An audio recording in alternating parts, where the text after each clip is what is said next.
EnerCalc 3D requires that all members and shells in a model have a material assignment in order to establish their material properties. So what we'll do in this video is take a quick look at how we can assign a steel property to what might be thought of as the superstructure framing in this model. And then down here in the corner we have what might be thought of as a footing, so we'll show how we can assign a concrete material to those shells. To save a little bit of time, I've created some selection names already in this model, so I can quickly select columns, beams, and girders. In other words, I've just excluded the shells. Now for assigning a material, it's a little bit quicker if you pre-select the entities that the material will apply to. It's not essential, but we'll take a look at how the pre-selection makes things go just a little bit more quickly. There are also multiple ways to get to the materials table, so I'll point those out. While we're on the Create tab, we can come to Member Properties and then come down to Materials. Or if we were more in the mode of modifying existing framing, we could come to Modify Member Properties and invoke the exact same table. And then also we could come to the Tables tab and then open the same table with Materials. And then as a fourth option, over here in the Data Tables category, there's an item called Materials. And if I click that, it opens the same thing that any of the other three would have opened. So here's our Materials tab. It always comes predefined with one material which we recognize to be steel, and there's no reason why we couldn't use that material and assign it to all of these members that we want to behave as steel.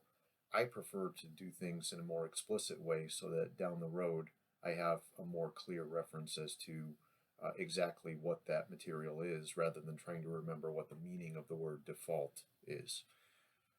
So while I'm in this table, I'll just click to add one new row, and then I'll use the standard material button to open up a drop-down list of built-in available materials.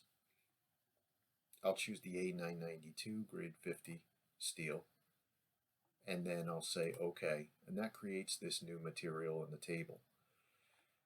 This is where it paid off to pre-select, because we have this option to assign the active material to the currently selected elements. If I hadn't pre-selected, it's not a big problem. We could just click Apply to close the dialog box, then perform the selection, and then perform the assignment. But we'll do it all in one step by checking that checkbox and clicking the Apply button. And then at this time, I like to see the effect of what I've just done, so I'll come up here and in the member display options, I'll choose the option to turn on the material set, and we can confirm that I've in fact applied that A992 designation to all of the steel framing in the model. And then I can clarify the display like that. The process is really the same for the concrete, but just to reinforce what we've seen, I'll pre-select the concrete, or I should say the shell elements that are going to be concrete. And then I can use any of those methods that I've shown, except that in this case, rather than going to a member properties item, we would go to shell properties in each of these different tabs. Or again, we could come back to materials here. It all opens the materials dialog, and then I'll add one new row, click Standard Materials. I'll come down to 3000 PSI concrete and say OK. And then while I'm on that line, it is my active material, and since I have the desired target elements already selected, I can again use this checkbox and say that I want to apply the selected material to the selected elements.